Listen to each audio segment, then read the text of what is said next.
14 రెండో సమూయేలు గ్రంథం 12వ అధ్యాయం 1వ వచనం నుండి 14వ వచనం. కావున యెహోవా నాతానును దావీదు వద్దకు పంపెను. అతను వచ్చి దావీదుతో ఇట్లనెను, ఒకానొక పట్టణమందు ఇద్దరు మనుషులు ఉండిరి. ఒకడు ఐశ్వర్యవంతుడు, ఒకడు దరిద్రుడు. ఐశ్వర్యవంతునికి విస్తారమైన గొర్రెలను గొడ్డలను కలిగి ఉంది. అయితే ఆ దరిద్రునికి తాను కొనుక్కొని ఒక చిన్న ఆడు పిల్ల తప్ప ఏమీ లేకపోయింది. వాడు దానిని పెంచుకొనిచుండగా అది వారి బిడ్డల యొద్ద నుండి పెరిగి వారి చేతి ముద్దలు తినుసు, వారిని గిన్నె నుండి త్రాగుతూ, వారి కౌగిట పడుకొనుసు, వారికి కుమార్తె వలె ఉండెను. అట్లుండగా మార్గస్థుడు ఒకడు ఐశ్వర్యవంతుని ఎదురు వచ్చి, అతడు తన వద్దకు వచ్చిన మార్గస్థునికి ఆయాతం చేయుటకు తన గొర్రెల్లో కానీ గొడ్లలో కానీ దేనిని ముట్టనొల్లక ఆ దరిద్రుని గొర్రె పిల్లను పట్టుకొని తన యొద్దకు వచ్చిన వారికి ఆయాతం చేసింది. దావీదు ఈ మాట విని ఆ మనుషుని మీద బహుగా కోపించుకొని, యెహోవా జీవముతోడు, నిశ్చయముగా ఈ కార్యము చేసిన వాడు మరణపాత్రుడు. వాడు కనికరం లేక ఈ కార్యం చేసింది కనుక ఆ గొర్రె పిల్లకు ప్రతిగా 4 గొర్రె పిల్లల ఇయ్యవలెనని నాతానుతో అని. నాతాను దావీదును చూసి, ఆ మనుషుడవు నీవే, ఇశ్రాయేలీయుల దేవుడైన యెహోవా సెలవిస్తున్నదేమనగా, ఇశ్రాయేలీయుల మీద నేను నిన్ను రాజుగా పట్టాభిషేకం చేసి సౌలు చేతిలో నుండి నిన్ను విడిపించి నీ యజమానిని నగరిని నీకు అనుగ్రహించి నీ యాజకుని స్త్రీలను నీ కవిట చేర్చి ఇశ్రాయేలు వారిని యూదా వారిని నీకు అప్పగించుతుంది. ఇది సాలదని నీవు అనుకుని ఎడల నేను మరి ఎక్కువగా నీకు ఇచ్చి ఉంది. నీవు యెహోవా మాటను తృణీకరించి ఆయన దృష్టికి చెడుతనం చేసి పిత్తీయులకు ఊరియాను కత్తి చేత చంపించి అతని భార్యను నీకు భార్య ఎగినట్లుగా నీవు పట్టుకొని ఉన్నావు. అమ్మోనీయుల చేత నీవు అతన్ని చంపితివి కదా. నీవు నన్ను లక్ష్యం చేసి చేయక పిత్తీయులకు ఊరియా భార్యను నీకు భార్య ఎగినట్లు తీసుకున్నందున మీ ఇంటి వారికి సదాకాలం ఎదురు కలుగుతుంది. నా మాట ఆలకించు. యెహోవానగు నేను సెలవిస్తున్నదేమనగా, ఈ ఇంటి వారి మూలమునే నేను మీకు అపాయం పుట్టింది. నీవు చూస్తుండగా నేను నీ భార్యలను తీసి నీ శరీరాన్ని అప్పగించదని. ఒకటి అందు వారితో శయనించు. నీవు ఈ కార్యము రహస్యంగా చేసి కానీ ఇశ్రాయేలందరూ చూస్తుండగా ఒకటి అందే నేను చెప్పిన దానిని చేయుదు అని. నేను పాపము చేస్తుందని దావీదు నాతానుతో అనగా, నాతాను నీవు చావకున్నట్లు యెహోవా నీ పాపము పరిహరించింది. అయితే ఈ కార్యము వలన యెహోవాను దూషించుటకు ఆయన శత్రువులకు నీవు గొప్ప హేతు కలుగజేస్తుంది కనుక నీకు పుట్టిన బిడ్డ నిశ్చయముగా సత్యులని దావీదుతో చెప్పి తన ఇంటికి వెళ్ళింది. ఇంతపై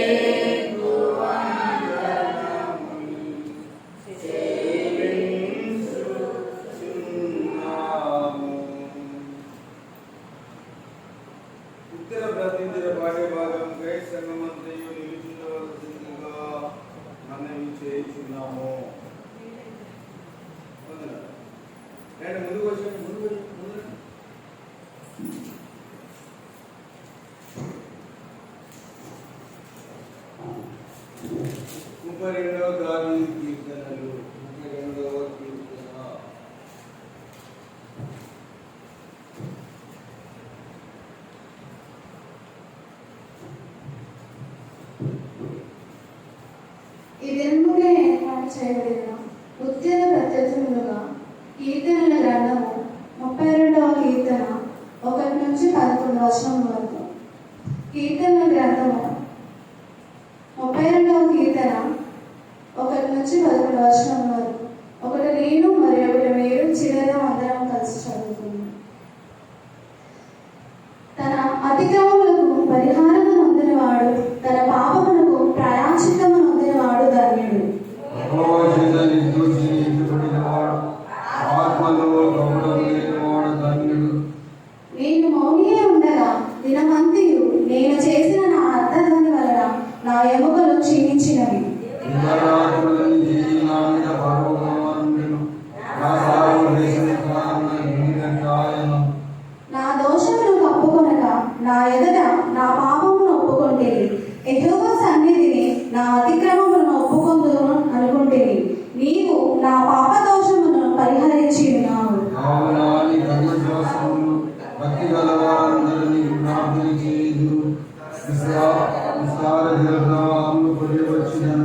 వాటి నోరు వారితోనూ కళ్ళెముతోనూ బిగింపవలెను.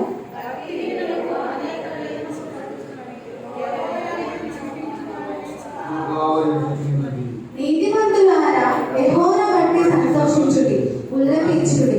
యథార్థ హృదయములారా మీరందరూ ఆనందగానము చేయుడి. ఈ వాక్యం ఇంతటితో సరి. తండ్రి కుమార శుద్ధాత్మకును తగు స్తుతి మహిమ కలుగుగా ఆదిని ఇప్పుడు ఎల్లప్పుడూ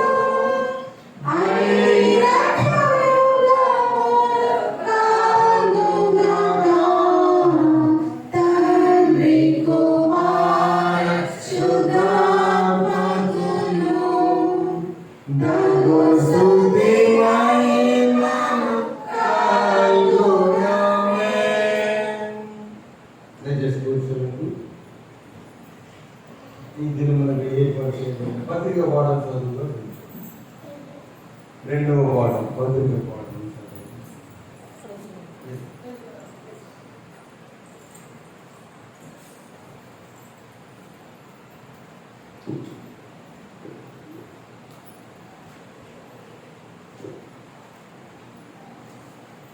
అపొస్తలుల కార్యముల గ్రంథము 8వ అధ్యాయము. అపొస్తలుల కార్యముల గ్రంథము 8వ అధ్యాయము.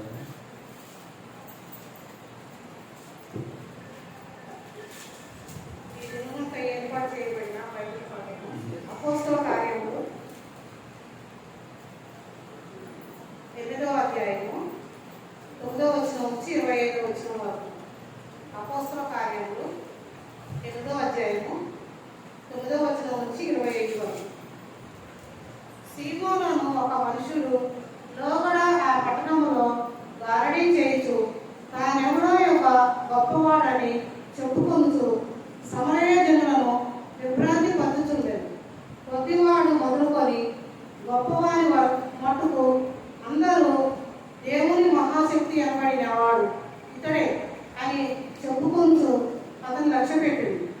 అతడు బహుకాలము గారడీలు చేయుచు వారిని విభ్రాంతి పరచినందున వారు అతని లక్ష్యపెట్టింది. అయితే ఫిలిప్పు దేవుని రాజ్యము గూర్చియు యేసుక్రీస్తు నామమును గూర్చియు సువార్త ప్రకటించుండగా వారు అతని నమ్మి పురుషులను స్త్రీలను బాప్తిజం పొందిరి. అప్పుడు సీమోను కూడా బాప్తిజం పొంది ఫిలిప్పును ఎడబాయకుడు సూచక క్రియలను గొప్ప అద్భుతములు జరుగుట చూచి విభ్రాంతి నొందెను. సమయం వారు దేవుని వాక్యము అంగీకరించరని యెరూషలేములోని అపోస్తలులు విని పేతురును యోహానును వారి యొద్దకు పంపిరి. వీరు వచ్చి వారు పరిశుద్ధాత్మను పొందవలెనని వారి కొరకు ప్రార్థన చేసి అంతకు ముందు వారిలో ఎవరి మీదనూ ఆయన దిగియుండలేదు. వారు ప్రభువైన యేసునామమున బాప్తిసము మాత్రమే పొంది ఉండేది. అప్పుడు పేతురును యోహాను వారి మీద చేతులుంచగా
దినముకి ఏర్పాటు చేయబడిన పరిశుద్ధ పాఠంగా పరిశుద్ధ మార్కు సువార్త 2వ అధ్యాయం 1వ వచనం నుంచి 12వ వచనం వరకు. పరిశుద్ధ పాఠంగా పరిశుద్ధ మార్కు సువార్త 2వ అధ్యాయం 1వ వచనం నుంచి 12వ వచనం వరకు. కొన్ని దినములైన పిమ్మట ఆయన మరలా కపెర్నహూములోనికి వచ్చాడు. ఆయన ఇంట ఉన్నాడని వినవచ్చినప్పుడు అనేకులు కూడి వచ్చింది కనుక వాకిటనైనను వారికి స్థలము లేకపోయాను. ఆయన వారికి వాక్యం బోధిస్తుండగా కొందరు పక్షవాయువు గల ఒక మనుషుని 4 చేత మోయించుకొని ఆయన ఎద్దకు తీసుకొని వచ్చింది. చాలా మంది కూడి ఉన్నందున వారు ఆయన ఎద్దకు చేరలేక ఆయన ఎన్న చోటికి పైగా ఇంటి కప్పు విప్పి సందు చేసి పక్షవాయువు గల వారిని కడుపుతోనే దింపిరి. యేసు వారి విశ్వాసం చూచి, కుమారుడా, నీ పాపములు క్షమింపబడినవని పక్షవాయువు గల వారితో చెప్పాను. శాస్త్రంలో కొందరు అక్కడ కూర్చుని ఉండేది. వారు ఇతడు ఎట్లెందుకు చెప్పుచున్నాడు, దేవదోషణ చేయించున్నాడు కదా, దేవుడు ఒక్కడే తప్ప పాపమును క్షమింపగలవాడెవడని తమ హృదయంలో ఆలోచించుకునేది. వారు తమలో తాము ఇలాగ ఆలోచించుకునుట యేసు వెంటనే నా ఆత్మలో తెలుసుకొని, మీరు ఇలాంటి సంగతులు మీ హృదయంలో ఎందుకు ఆలోచించుకొనుచున్నారు? ఈ పక్షవాయువుల వారితో నీ పాపములు క్షమింపబడినవని చెప్పుడు సులభమా? నీవు లేచి ఈ పరిపెత్తుకొని నడువమని చెప్పుడు సులభమా? అయితే పాపములు క్షమించుటకు భూమి మీద మనుష్య కుమారునికి అధికారం కాదని నన్ను తెలుసుకునవాలని వారితో చెప్పి, పక్షవాయువుల వారిని చూసి, నీవు లేచి నీ పరిపెత్తుకొని ఇంటికి పొమ్మని నీతో చెప్పుచున్నాను. తక్షణమే వారు లేచి పరిపెత్తుకొని వారి అందరి ఎదుట నడిచిపోయిను. కనుక వారందరూ విభ్రాంతి నుండి మనకు ఎలాంటి కార్యములు ఎన్నడూ చూడలేదని చెప్పుకొనుచు దేవుని మహిమపరిచరి. ఇంతటితో ఈ వాక్యం సరే.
ముఖ్యంగా ఎండలు విపరీతంగా ఉండడాన్ని బట్టి కూడా మీరు మమ్మల్ని కాపాడి సంరక్షించి పోషించి దీవించి ఆయుష్నిచ్చి ఆరోగ్యం ఇచ్చినందుకు మీకు స్తోత్రములు.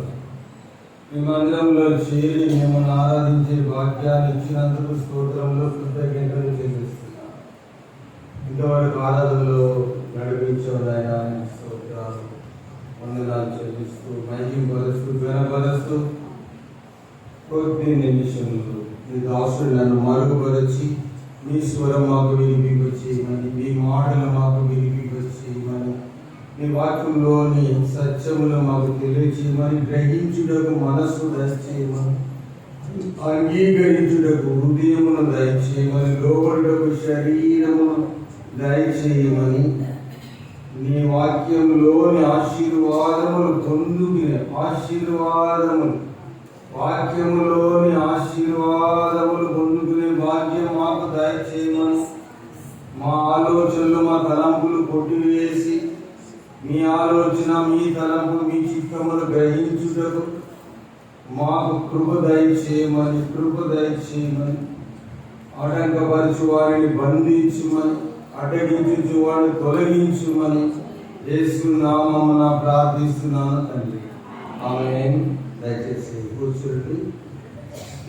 ప్రియమైన ఆ దేవుని సంఘం, ఆ ప్రభువును రక్షకుడు యేసుక్రీస్తు వారి పరిశుద్ధ నామమున మీకు శుభములు కలుగును గాక. దేవునికి స్తోత్రం. హల్లెలూయా. ఈ రోజున మన ధ్యానాంశం ఏమనగా, జాగ్రత్తగా వినండి, ధ్యానించుటకు అంశం ఏమనగా పాప బంధకముల నుంచి విడుదల. ఏంటమ్మా? ఏంటి? పాప బంధకముల నుంచి విడుదల. సిఎస్ఐ సీనాడు వారు చెన్నైలో ఉన్న మన హెడ్ క్వార్టర్ 24 డైసిస్, మనలాంటి డైసిస్, మన డైసిస్ లో 150 పాస్టేట్ ఉన్నాయి. పాస్టేట్ తలపాడు లాంటివి. ప్రతి పాస్టేట్కు 4-5 సంఘాలు ఉన్నాయి. కొన్ని చోట్ల 2 సంఘాలు ఉన్నాయి, కొన్ని చోట్ల ఒకటే పెద్ద సంఘం, అదే పాస్టేట్. దేవునికి స్తోత్రం. హల్లెలూయా.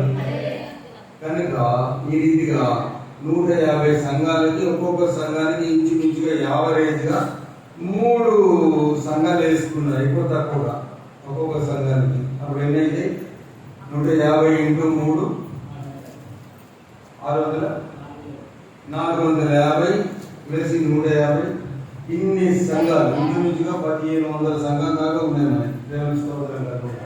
హల్లెలూయా. హల్లెలూయా. కనుక మీరందరూ ఏర్పాటు చేసినటువంటి ధ్యానానికి అంశము పాప బంధకముల నుంచి విడుదల. దేవునికి మహిమ కలుగును గాక. హల్లెలూయా. yes, మనం చదువుకున్న మొదటి పాఠమైన 2వ సమూయేలు గ్రంథం 12వ అధ్యాయం 13వ వచనము చదువుకొని వాటి ధ్యానంలో పెడతాం. 2వ సమూయేలు గ్రంథము 12వ అధ్యాయం 13వ వచనము. నేను పాపము చేసి తిన్నని దావీదు నాతానుతో అనగా. స్తోత్రం. హల్లెలూయా. హల్లెలూయా. ఏంటంటమ్మా? దావీదు నాతానుతో అంటున్నాడు. దావీదు ఎవరు? మన ఊర్లో ఉన్న దావీదులు కాదు. స్తోత్రం కదా. కొంచెం మాస్టర్ తగ్గిన, కొంచెమే మాస్టర్ తగ్గి, జస్ట్ కొంచెమే. స్తోత్రం. హల్లెలూయా. కొంచెం జస్ట్. హల్లెలూయా. హల్లెలూయా. దావీదు ఎవరు? మన ఊళ్ళో దావీదు కాదు. బైబిల్లో దావీదు ఎవరు? బైబిల్లో దావీదు ఎవరా? రాజైన దావీదు, ఎస్ఐ కుమారుడైన దావీదు. హల్లెలూయా. రాజైన దావీదు. ఆ దావీదు నాతాన్ అనే వ్యక్తి వచ్చాడు. అతనితో చెప్తున్నాడు, నేను పాపం చేసి తిని రాజుగారు అయ్యుండి నేను పాపము చేసి తిని అని నాతాను ఒప్పుకుంటున్నాడు. నాతాన్ ఎవరు? ప్రవక్త. హల్లెలూయా. నాతాన్ ఎవరు? అయ్యగారు అనుకుందాం. నాతాన్ ఎవరు? దైవ సేవకుడు, దేవుని ప్రవక్త. దేవుని చేత పిలువబడినవాడు, దేవుని చేత అభిషేకించబడినవాడు, ప్రవక్త పని చేయడానికి ఎన్నుకున్నవాడు. హల్లెలూయా.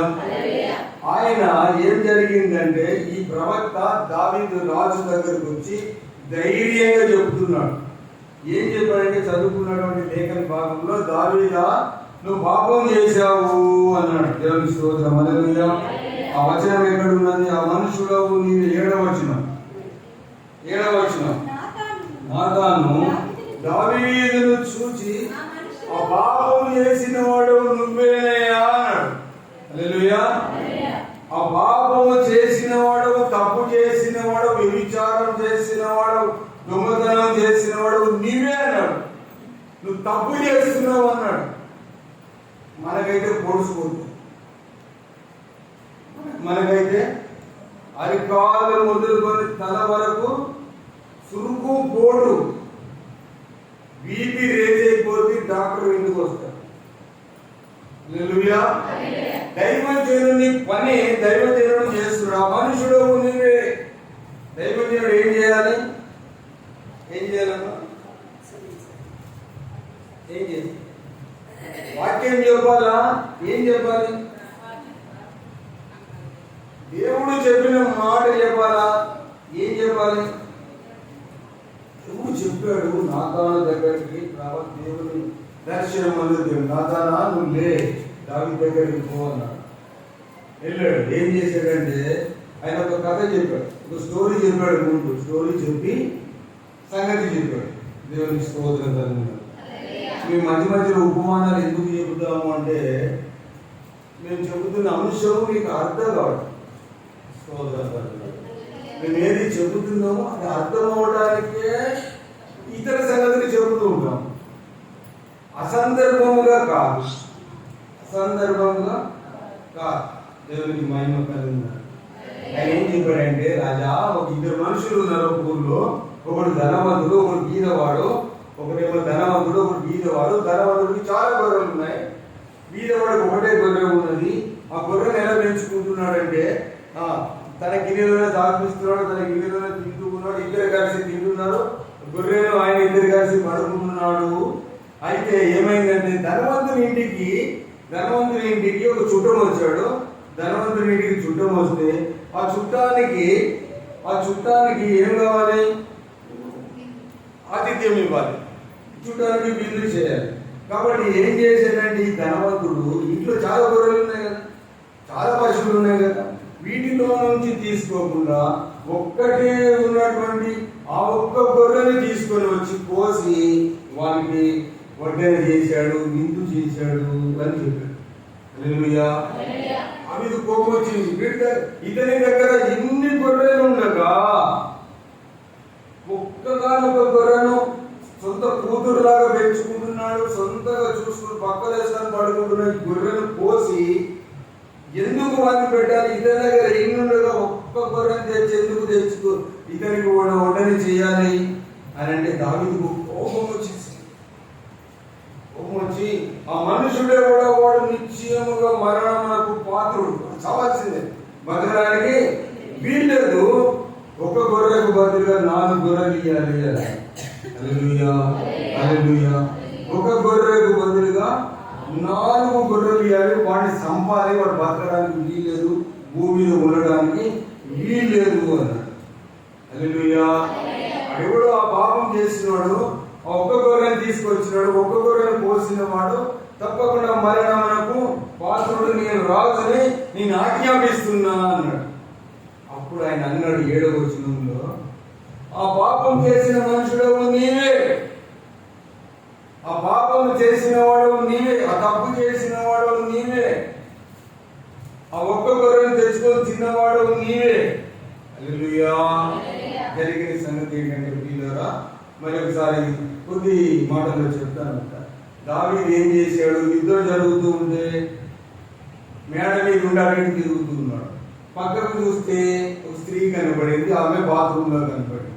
ఆమెను తెచ్చుకున్నాడు. ఆమె భర్త పేరు ఊరియా. అతను యుద్ధంలో ఉన్నాడు. అందరూ యుద్ధంకి వెళ్ళారు. రాజుగారు వెళ్ళలేదు. మరి ఎందుకు వెళ్ళలేదు అనేది అనారోగ్యమో, వయసు అయిపోయిందో ఏదో జరిగింది. దేవునికి స్తోత్రం. హల్లెలూయా. అసలు యుద్ధంలో ఉండవలసిన వాడు ఇంట్లో ఎందుకున్నాడు? హల్లెలూయా. ప్రార్థన జరుగుతుంటే యుద్ధం అనగా ప్రార్థన ఆత్మలతో మన పోరాటం ఎవరితో? 6వ అధ్యాయం 10వ వచనం ఎఫెసీ పత్రిక 6వ అధ్యాయం 10వ వచనం ఎఫెసీ పత్రిక 6వ అధ్యాయం 10వ వచనం. దేవునికి స్తోత్రం కలుగును గాక. హల్లెలూయా. ప్రభు యొక్క మహాశక్తిని బట్టి ఆయన యందు బలవంతులైనడి మీరు అపవాది తంత్రములను ఎదిరించుటకు శక్తిమంతులగుటకు దేవుడిచ్చి సర్వాంగ కవచమును ధరించుకొని మనము మనము మనము మనము పోరాడునది మనం ఎప్పుడు శరీరంతోనే పోరాడతాం. మన పోరాటం అంతా శరీరమే శరీరమే శరీరమే శరీరం ఆలోచనలే తప్ప ఆత్మ సంబంధమైన ఆలోచనలు ఆత్మ సంబంధమైన విషయాలు మనము మనసుంచము గ్రహించము. మనము పోరాడునది శరీరులతో కాదు, నీ ఎదుటిన్న ఇంటి పక్కన ఉన్న వారితో ఇంటి వెనకాల ఉన్న వారితో కాదు, కానీ ప్రధానులతో అధికారులతో ప్రస్తుత సంబంధము దురాత్మల సమూహముతో మనం పోరాడుతున్నాం. హల్లెలూయా. హల్లెలూయా. మన పోరాటం ఆత్మీయ పోరాటం ఏంటంటే నీవు మందిరంలో అక్కడ యుద్ధం పోరాటం జరుగుతున్నది. అది శరీర సంబంధమైన పోరాటం జరుగుతున్నప్పుడు రాజు ఎవరు ఉండాలి? ముందు ఉండాలి. ముందు ఉండి సైన్యాన్ని నడిపించాలి. ముందుండి సైన్యాన్ని నడిపించవలసిన రాజు గారు ఇంట్లో ఏం చేస్తున్నాడు? ఇంట్లో ఉంటే ఉన్నాడు. సైన్యం గెలవాలని ప్రార్థన చేయాల్సిన పైకి ఎక్కాడు. పైకి ఎక్కితే ఎక్కాడు. ఎక్కడో దగ్గర మోకరించి ప్రార్థన చేయక అటు ఇటు ఎందుకు చూశాడు? చూశాడు ఏదో కనబడేది. మొగం తిప్పుకోవచ్చు కదా, కిందకు వచ్చేయచ్చు కదా. చూసిన దాన్ని ఎందుకు ఆశించాడు? దేవునికి స్తోత్రం.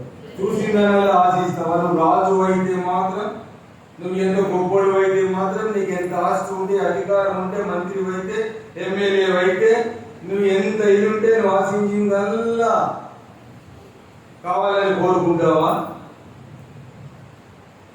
ఎంత ఉంటే ఏంటి, నువ్వెవరైతే ఏంటి, దేవుడు చూస్తున్నాడు భయం లేకుండా నేను రాజును కదా అని గర్వం ఎక్కి, నేను రాజును కదా అని నీకు అతిశయముతో నీ ఇష్టం వచ్చినట్టు చేస్తే దేవుడు ఊరుకుంటాడా? హల్లెలూయా. హల్లెలూయా. ప్రియమైన దేవుని సంగమా, దేవుని ఎదుట ఏమి పనికిరావు. నీ నక్క జిత్తులు, నీ ఆలోచనలు, నీ ఎత్తులు ఏమి నడవవు దేవుని దగ్గర. దేవుని కంటికి కనబడకుండా 4:13 ఎబ్రీ రాసిన పత్రిక 4వ అధ్యాయం 13వ వచనంలో లేఖనం తెలియజేస్తుంది. 4:13లో ఎబ్రీ పత్రిక 4వ అధ్యాయము 13వ వచనం పేజీ నెంబర్ చెప్పండి. మరియు ఆయన కంటికి కనబడని సృష్టి, మనుషులు, జంతువులు, పశువులు, పెద్దవారు, చిన్నవారు, గొప్పవారు, ఆస్తిపరులు, రాజులు, చిన్నవారు, కూలివాడు, పేదవాడు, భిక్షువాడు, ఆయన కంటికి కనబడనిది ఏమీ లేదు.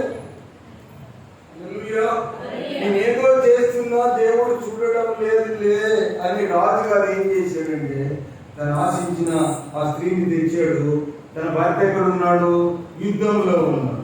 ఆమె భర్త ఎక్కడున్నాడు? యుద్ధంలో. ఆమె పేరు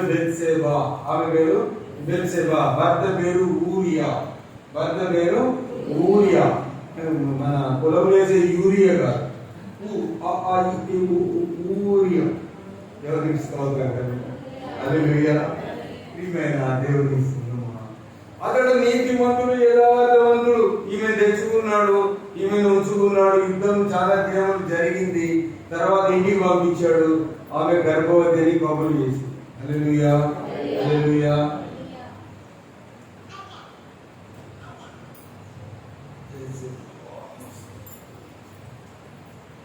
మీరు బాగలేరా?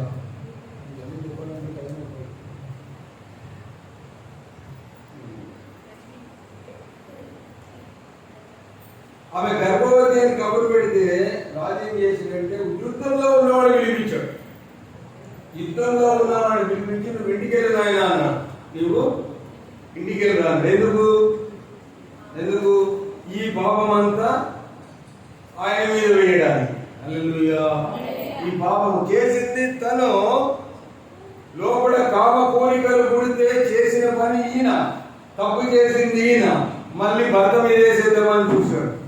అతడు ఎలాంటి వాడంటే ఇంటికి వెళ్ళి బాబు, ఇంటికి పిలిపించి భోజనం పెట్టి మంచిగా ఇంటికి పోమంటే ఆయన ఏం చేశాడు? వెళ్ళి కోట గుమ్మం దగ్గర పడుకున్నాడు. హల్లెలూయా. ఎక్కడ? కోట గుమ్మం దగ్గర పడుకున్నాడు. తెల్లారి రాజుగారికి తెలిసింది, ఈయన ఇంటికి పోలేదేమి, పురుషుడు లేకుండా స్త్రీ గర్భవతి అయితే లోకం ఏమంటుంది? అడవి యుద్ధంలో ఉన్నాడు ఆ మనుషుడు, ఈమె గర్భవతి అయింది. ఎలాగైంది? వ్యభిచారం వల్ల పడబడితే చంపాలి, చంపేయాలి. దేవునికి స్తోత్రం. హల్లెలూయా. ఎలాగని చెప్పి మళ్ళీ ఇంటికి పిలిపించాడు. మళ్ళీ సాయంత్రం ఇంటికి పిలిపించి ఈసారి ఫుల్ మందు తాగించేశాడు. ఫుల్గా మందు తాగించి తినబెట్టి ఇంటికి పోమంటే మళ్ళీ పోయి అక్కడే పడుకున్నాడు. హల్లెలూయా. రాజు పిలిచి అన్నాడు, నువ్వెందుకు ఇంటికి పోలేదు బాబు అన్నాడు.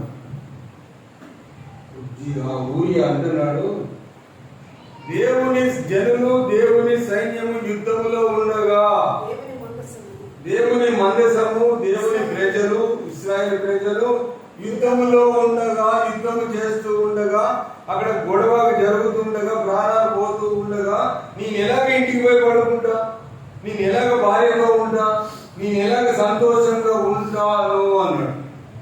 హల్లెలూయా. ఏమంటున్నాడు? మందిరంలో ప్రార్థన జరుగుతుంటే నేను ఎక్కడో ఎందుకుంటా? మందిరంలో ఉంటే నేను ప్రార్థన చేసే వారితో ఉంటా, ఆరాధన చేసే వారితో ఉంటా, ఆత్మీయంగా పాటలు పాడే వారితో ఉంటే నేను పాటలు పాడతా. కానీ నేను నా ఇంట్లో ఎందుకుంటా, నా సొంత పని మీద ఎందుకు వెళ్తా, నేను నా వ్యాపారానికి నేను ఎందుకు వెళ్తా అంటున్నాడు ఆయన. ఉరియా అంటున్నాడు, దేవుని మందసము దేవుని ప్రజలు యుద్ధంలో ఉండగా నేను ఇంటికి పోయి సుఖపడాలా రాజా? రాజుగారికి సురకేస్తున్నాడు. రాజుగారికి బుద్ధి వచ్చే మాట అన్నమాట. రాజుగారి నీతిమంతుడు అనుకున్నాడు, కానీ రాజుగారికి తల తిరిగిపోయే మాటలు మాట్లాడాడు. హల్లెలూయా. మందిరంలో ప్రార్థన జరుగుతూ ఉండగా ఇంట్లో ఎలా ఉంటున్నాం? ఎలా ఉండగలుగుతున్నాం?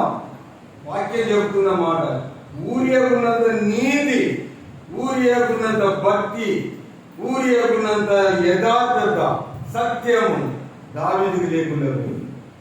హల్లెలూయా. మనం ఏం చేస్తున్నాం అలా? మనం ఎక్కడున్నాం? మనము దేవుని సన్నిధిలో ఏం చేస్తున్నాం? ఊరియా అంటున్నాడు, ఎంత విలువైన మాట మాట్లాడుతున్నాడు. ప్రపంచానికి సవాల్. ఒకరిద్దరికి కాదు, ముత్తగుడానికి మాత్రమే కాదు. ప్రపంచంలో ఉన్న విశ్వాసులు, నేను విశ్వాసనే, నేను నీతిమంతుడను, నేను నీతిమంతురాలను, నేను పరిశుద్ధుడను, నేను పరిశుద్ధురాలను, నేను భక్తిపరుడను, నేను భక్తిపరురాలను అనుకున్న వారికి యూరియా సవాల్గా ఉన్నాడు. ఊరియా ఏం చేశాడు, మనం ఏం చేస్తున్నాం? ఊరియా ఏం చేశాడు, నువ్వు ఏం చేశాడు, మనమేం చేయాలి? హల్లెలూయా. ప్రియమైన దేవుని సంగమా, దేవుని ప్రజలారా, మనుషుడు చిన్నవాడా పెద్దవాడా, డబ్బున్నోడా డబ్బు లేనోడా, నీతి జరిగిస్తున్నాడా లేదా కావాలి. ఏం చేయాలి?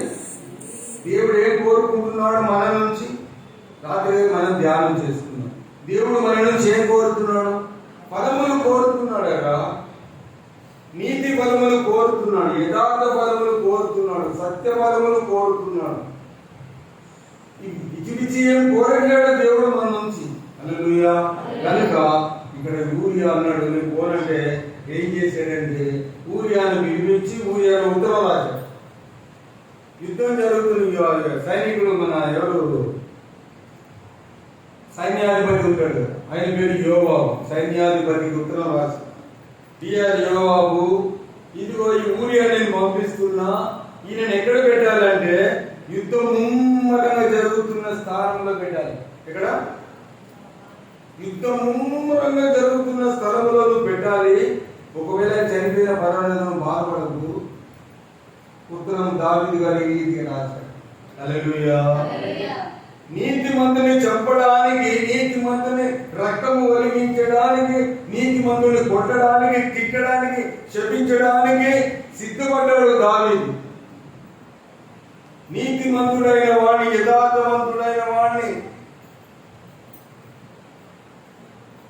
దీనుణ్ణి, దిక్కులేని వాడిని, బీదవాడిని సమాజం ఎలా ఉందండి? బలము కలిగిన వారు, ధనము కలిగిన వారు, శక్తి కలిగిన వారు, అధికారము కలిగిన వారు, ఏమీ లేని వారిని దోచుకుంటున్నారు.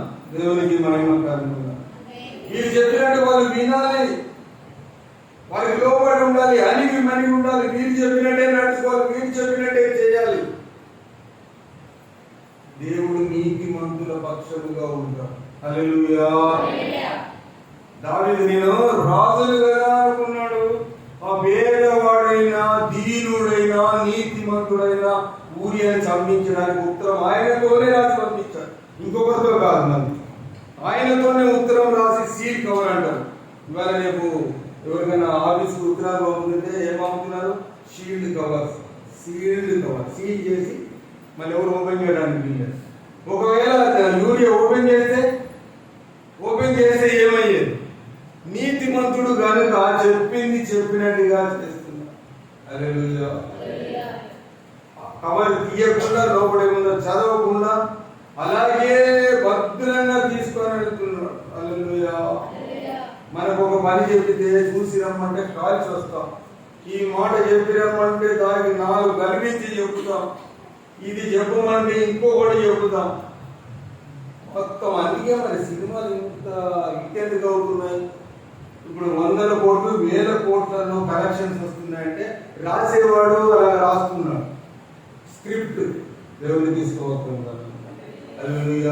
ఆ కథను అలా రాస్తున్నాడు, అది అల్లుతున్నాడు ఒకదానికి. యూరియాలా కాదు, నీతిగా యథార్థముగా ఉన్నట్టుగా తీసుకెళ్ళాడు. ఆయన ముందు పెట్టాడు. యుద్ధం ముమ్మరంగా జరిగింది. చనిపోయాడు. చంపేశాడు. దేవునికి మహిమ కలుగుగా. ఇదంతా ఎక్కడి నుంచి మొదలైంది? అతనిలో పుట్టిన కోరిక, అతనిలో పుట్టిన మోహము, వ్యభిచార తలంపు. లోపల నుంచి ఏమొస్తున్నది? రాత్రి చదువుకున్న మనుషులు హృదయంలో నుంచి దురాలోచనలు, వ్యభిచారము, అభిమతములు, మత్సరములు, కక్షలు, విమతములు, అల్లరులు. లోపల నుంచి దావీదు లోపల నుంచి ఏమొచ్చింది? కోరిక పుట్టింది. ఆ కోరికకు బదులుగా ఇన్ని ఒకదాని తర్వాత దాన్ని కప్పుపుచ్చిదామని చూస్తా ఉంటే ఇంకొకటి, ఒకదానికొకటి, ఒకదానికొకటి, ఒకదానికొకటి. అబద్ధం ఎప్పుడు అబద్ధమే. హల్లెలూయా. నిజం ఎప్పుడు నిజమే. ఆ రీతిగా చంచిపోయాడు. యోవాబు కూడా సైన్యాధిపతి కూడా కబురు చేశాడు. రాజా ఊరియా చచ్చిపోయాడు, ఊరియాతో పాటు కొంతమంది చనిపోయారు. మనం అక్కడ పెట్టమన్నా కదా, ఎక్కడ యుద్ధం ముమ్మరంగా జరిగే స్థలంలో పెట్టమన్నా కదా. ఆడపడకున్నారు, చనిపోయారంటే ఏం పర్వాలేదు లేదు. హల్లెలూయా. ఏం పర్వాలేదు లేదు. మనిషి చచ్చిపోతే నీకు విలువ లేదా? మనిషి బాధపడితే నీకు విలువ లేదా? ఇతరులను బాధించడమే, ఇతరులను చంపడమే అదే ప్రాముఖ్యమా? ఇతరులను ఇబ్బంది పెట్టడమే ప్రాముఖ్యమా? దేవుడు ఉండడా? చచ్చిపోతే పర్వాలేదా? దేవుని ప్రజలు, దేవుని బిడ్డలు, దేవుని సంఘము, దేవుని సేవకులు. హల్లెలూయా. నీ ఇష్టం వచ్చినట్టు చేయడానికి, ఇష్టం వచ్చినట్టు మాట్లాడడానికి దేవుడు నువ్వు అనుకోవచ్చు, కానీ దేవుడు ఒప్పుకోడు. దేవుడు ఒప్పుకోడు. దీనుల పక్షంగా దేవుడు ఉన్నాడు, నీతిమంతుల పక్షంగా దేవుడు ఉన్నాడు. హల్లెలూయా. నీకున్నది, నువ్వు సంపాదించింది నీకంతా అప్పుడు ఏమైతుంది? నీ బలముందని నువ్వు మనిషిని చంపించావు. దేవుడే నిన్ను మొత్తితే నువ్వేమైతావు? ఈ సంగతులన్నీ జరిగిన తర్వాత దావీదు మళ్ళీ ఆమె తెచ్చుకున్నాడు, ఇద్దరు ఉంచుకున్నాడు. దేవుని స్తోత్రం. హల్లెలూయా, హల్లెలూయా. ఆయన భర్త చనిపోయాడు కదా, తెచ్చి ఇంట్లో పెట్టేసుకున్నాడు. దేవుడు ఊరుకుంటాడా?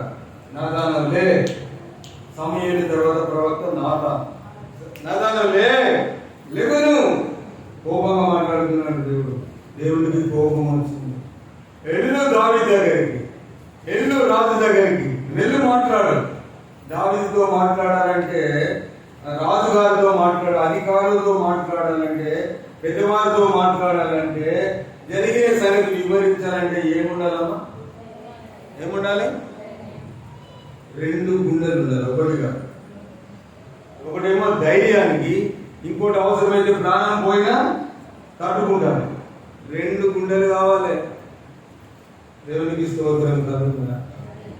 దేవుని ప్రవక్త ధైర్యం గలడు, పిరికోడు కాదు. ప్రవక్తలు దేవుని సేవకులు ధైర్యవంతులుగా ఉండాలి. వీడు బెదిరిస్తాడు, ఆడు బెదిరిస్తాడు, ఆమె బెదిరిస్తుంది, ఈ బెదిరిస్తుంది. సంఘాల్లో దేవునికి స్తోత్రం. ఆఫీసర్లు ఉంటారు సంఘాల్లో. మన సంఘంలో ఉంటే లేదనుకోండి, వేరే వేరే సంఘాల్లో పెద్ద పెద్ద సంఘాలు ఆఫీసర్లు ఉంటారు, వాళ్ళు ఉంటారు. ఇట్లా దేవునికి హల్లెలూయా, హల్లెలూయా. ధైర్యంగా వెళ్ళాడు, వెళ్ళి చెప్పాడు, ఆ మనుషులు నీవే. ఒకవానికి చాలా గొర్రెలు ఉన్నాయి, ఒకవానికి ఒకటే గొర్రె ఉన్నది. దానికి కోసి పెట్టాడు, ఆ మార్గస్తునికి లేదా ఆ కోరిక తీర్చేసాడు. కాబట్టి ఎలాగంటే రాజన్నాడు, ఆ మనుషుడు మరణమునకు పాత్రుడు, ఒక దానికి బదులుగా 4 ఇవ్వాలన్నాడు. దేవునికి మహిమ కలుగుతుంది. ఆ మనుషుడు నీవే అన్నాడు. ఏంటి ఆ సంగతి అంటే, ఈ సంగతి ఎప్పుడో చెప్పే సంగతి అంతా చెప్పాడు. నువ్వు బెత్షెబాను తెచ్చుకున్నావు, ఆ భార్య అతని భర్తను చంపించావు కనుక నీవు ఆ పని చేసినందుకు నీవు మరణమునకు పాత్రుడు అనగానే 13వ వచనంలో దావీదు అంటున్నాడు, దావీదు ఒప్పుకుంటున్నాడు. హల్లెలూయా. చేసింది చేసినట్టుగా ఒప్పుకోడున్నాడు. అందుకే దావీదు అంటే దేవునికి ఇష్టం. హల్లెలూయా. దేవునికి దావీదు అంటే ఇష్టం. అందులో వెనుక పెట్టట్లేదు, తప్పించుకుంటలేదు. అలా కాదు, ఇలా కాదు. సౌలు దావీదు కంటే ముందు రాజు ఎవరు? దావీదు కంటే ముందు రాజు ఎవరు? మీరు అన్నిటికీ మీరు ఏం చెప్తున్నారు? మీరు ఏం చెప్పేదో నా మాటలు చెప్పగలిగాను. తెలుసుకోవాలి. దావీదు కంటే ముందు సౌలు రాజు, మీరు తెలుసుకోవాలి. ఎందుకు అడుగుతున్నాడు? గుర్తుండేది. మీరు 2 సార్లు మిమ్మల్ని అడిగితే 3వసారి గుర్తుండేది, తర్వాత చెప్తే మీకు గుర్తుండేది. అందుకే అడుగుతున్నా. దేవునికి స్తోత్రం కలుగుతుంది. హల్లెలూయా. సౌలు రాజును దేవుడు ఎందుకు తీసేసాడో తెలుసా? సౌలు బెన్యామీను గోత్రికుడు. సౌలు 12 గోత్రాలలో చివరి గోత్రమైన బెన్యామీను గోత్రికుడు సౌలు. సౌలును తీసివేసి దావీదును పెట్టాడు, 4వ వాడైన యూదా గోత్రం. హల్లెలూయా. ఎందుకు పెట్టాడు అంటే, సౌలుతో చెప్పాడు, యుద్ధానికి వెళ్ళేటప్పుడు అమలేకీయుల్ని చంపి ఒక్కడు కూడా మిగల్చొద్దు, ఒక్కరిని కూడా అక్కడ నుంచి ఏమీ తేవద్దు, అక్కడ నుంచి గేదెలు మేకలు దేన్ని తేవద్దనంటే ఆయన ఏం చేశాడంటే, బాగా ఏది ఈ అమలేకీయుల ఎడ్లు చాలా శ్రేష్టమైన బలంగా ఉన్నాయంటే, బలిసిగా ఉన్నాయి. నిన్న మధ్యాహ్నమే యూట్యూబ్లో చూశాను, ఒక దున్నపోతు, ఎందుకు ఒక దున్నపోతు, దాని ఖరీదు 30 కోట్లు. ఎంత? మనం ఇంటికి ఏదైనా గేదెలు కొనుక్కుంటే ఎన్ని వేలు తెచ్చుకుంటాం? ఇప్పుడు బాగా పెరిగిపోయినాయి కదా. ఇంతకుముందు 10, 15, 20 పెడితే ఎక్కువ, 30 పెడితే గౌడు గేదె, 40 పెడితే అక్కడ నుంచి గౌడు గేదెలే. ఇప్పుడు 50, 60 వచ్చిందంటే ఇక్కడ 3 గేదెలు ఎక్కడెక్కడ నుంచో తీసుకొస్తున్నారు. ఇంకా జెర్సీ ఆవులు, ఇవి లక్షల్లో ఉంటున్నాయి. దేవునికి మహిమ కలుగుగా. అలాగా అమలేకీయులు ఎట్లనే తీసుకొచ్చాడు. ఎవరు? సౌలు రాజు. దేవుడు ఏం చెప్పాడు? అక్కడ నుంచి దారం పోగు కూడా దేవుడు అన్నాడు. దేవుడు ఆ ఎడ్లను తెచ్చి వెనక కట్టేశాడు. కోసుకుందాం మాంసం బాగుంటుందని. హల్లెలూయా. కోసుకుందాం మాంసం బాగుంటుందని ఎడ్లను తెచ్చి అక్కడ వెనక కట్టేశాడు. అంతేకాకుండా రాజును పట్టుకొచ్చాడు. ఎవరిని తీసుకురావద్దు, ఎవరిని మిగలవద్దు అన్నాడు. రాజు పేరు అగాగీయుడైన హామాన్. స్తోత్రం. అమనికి రాజు పేరు చెప్తాను మధ్యలో. ఆ రాజును తీసుకొచ్చి బంధించాడు. ఆ రాత్రి సమూయేలుని దేవుడు పంపాడు. నాడు లే దేవుని మాట విననందున 15:22 ఏముందో చూడండి. మొదటి సమూయేలు 15:22. మొదటి సమూయేలు. అందుకు సమూయేలు దేవుడు సెలవిచ్చిన మాట ఆజ్ఞను ఒకడు గైకొనుట వలన దేవునికి సంతోషం. ఆ మాట కాకుండా నువ్వు ఏదో చేసుకొచ్చింది దేవునికి సంతోషం. ఎవరి మాట వింటే సంతోషమా? దేవునికి స్తోత్రం. హల్లెలూయా, హల్లెలూయా. ఇటు చూడండి నేను చదువుకున్నాను. ఇటు చూడండి. నీ మాట మీ ఆయన వింటే నీకు సంతోషం, అవునా? వినకపోతే, నీ మాట వినకపోతే కోపపడలేము. మనం మీరు స్త్రీలు కాబట్టి కోపడలేరు, ఏమనలేరు. కానీ లోపల మాత్రం అగ్ని పర్వతం. లోపల మాత్రం అగ్ని పర్వతం. స్తోత్రం కలుగును. హల్లెలూయా. పురుషుని మాటే భార్య మిగిలేదు అనుకో, లడాయి బిడాయి దడబిడ దబిడి దిబిడి.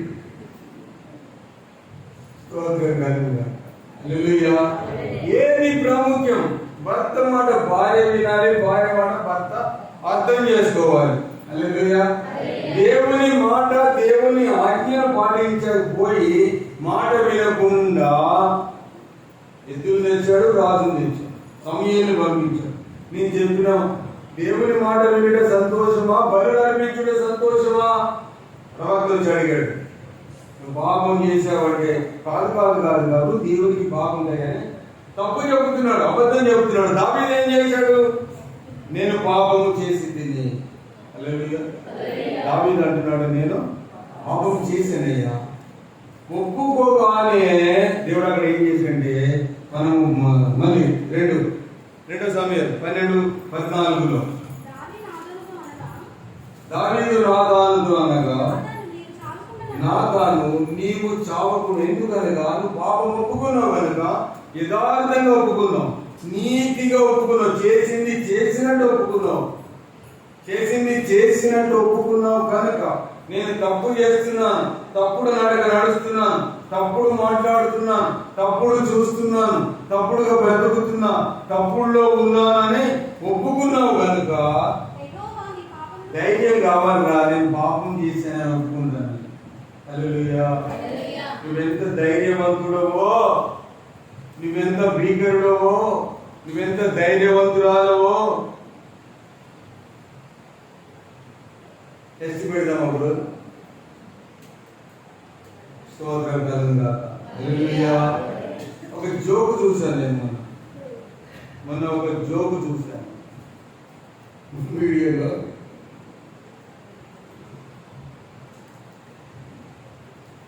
జోకు మాత్రమే, మీకు అర్థం కావడానికి మాత్రమే, వేరే విధంగా కాదు, మీకు అర్థం అవడానికి మాత్రమే. మొన్న జరిగిన కుంభమేళాకి ఎందుకు వెళ్ళారు వీళ్ళంతా? ఉత్తరప్రదేశ్కి పుణ్య స్నానాలు చేయడానికి. ఎందుకు అంటే అర్థం ఏంటి? పాపము కడిగి వేసుకుంటాను. మంచిది, ఎంత భక్తి. కొన్ని కోట్ల మంది వెళ్ళారు, చాలా సంతోషం అనిపించింది. హల్లెలూయా. పాపాలు కడిగి వేసుకుంటానికి కొన్ని కోట్ల మంది వెళ్ళారు. దానికోసం 17,500 కోట్లు ఖర్చు పెట్టారు. హల్లెలూయా. వీడియోలో ఒక ఆమె అంటుంది,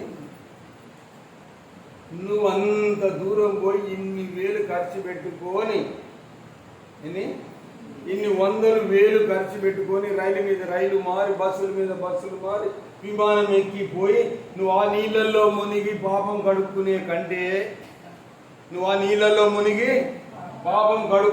కంటే, నువ్వు చేసిన పాపము కడుక్కోడానికి కదా తెలియదు. నువ్వేమేం చేసావో చిన్నప్పటి నుంచి మీ ఆయనతో చెప్పు, ఆయన ఇంట్లోనే కడిగేస్తాను నేను. స్తోత్రం కార్యక్రమంగా ఆ జోకు నేను ఇంకొక పోస్ట్ లో పెట్టాను. హల్లెలూయా. ఆయన ఏం పెట్టాడు ఇంకా, hello brother what you mean, నువ్వేమనుకుంటున్నావు ఇలాంటి పెడుతున్నావు? నేనేదో జోక్ కోసం పెట్టాను. ఏంటా, నువ్వు చిన్నప్పటి నుంచి చేసినవన్నీ మీ ఆయనతో చెప్పు, నువ్వు అంత దూరం పోనవసరం లేదు, మీ ఆయనే కడిగేస్తాను, నేను శుద్ధి చేసేస్తాడు, శుభ్రం చేసేస్తాడు, పరిశుద్ధ పరిచేస్తాడు. హల్లెలూయా. ప్రియమైన దేవుని సంగమా, ఒప్పుకోవడానికి ధైర్యం కావాలి. దావీదు ఒప్పుకున్నాడు. దేవుడు అన్నాడు, నువ్వు మరణం అవ్వకుండా, నువ్వు ఒప్పుకున్నావు కాబట్టి నువ్వు చావకుండానట్లు ఆయన నిన్ను కాపాడాడు. హల్లెలూయా. మన అంశం ఏంటి ఇవాళ? పాప బంధకముల నుంచి విడుదల. మన అంశం ఏంటి? ఎస్, ఇక్కడ ఒప్పుకున్నాడు, దేవుడు కరుణించాడు. ఒప్పుకున్నాడు. ఆదాముని అడిగాడు, ఆదామా ఎక్కడున్నావు? నేను చెట్టు చాటులో ఉన్నా. ఎందుకు చెట్టు చాటులో ఉన్నావు? నేను దిగమరిగా ఉన్నా. నువ్వు దిగమరిగా ఉన్నావని ఎవరు తెలిపారు? నేను పాపం చేశానని చెప్పలేదు. ఈ అవ్వ తీసుకొచ్చింది, నేను తిన్నాను. అవ్వ మీద నెట్టేశాడు నేను. సౌలుని అడిగితే సౌలు అన్నాడు, అవి బాగున్నాయి, దేవునికి బలిస్తే దేవుడు బాగా ఆగ్రహించడాన్ని మెచ్చుకుంటాడని తెచ్చానన్నాడు. దేవుడు చెప్పిన మాట విని తప్పుకుంటున్నారు. ఇలాంతా ఇంకొకరి మీద నేరం వేస్తున్నారు. దావీదు అలా కాదు, నేను పాపం చేశాను. I'm sin against you lord. దేవునికి వ్యతిరేకంగా నేను పాపం చేశాను. నేను పాపిని, నేను దుర్మార్గుడను, నేను దౌర్భాగ్యుడను ఒప్పుకుంటున్నాడు. నేను చేసినవన్నీ. హల్లెలూయా. ఏ సేవకునికి సాక్ష్యం ఉందో లేదు కానీ నాకు దేవుడు సాక్ష్యం ఇచ్చాడు. అందుకే అప్పుడప్పుడు చెబుతూ ఉంటాను, నేను దుర్మార్గుడు, నేను పాపిని, నేను మంచోడు కాదని ఒప్పుకుంటాను. మందిరాల్లో కాదు, ఎన్ని సంఘాల్లో పోయినా ఒప్పుకుంటాను. హల్లెలూయా. హల్లెలూయా.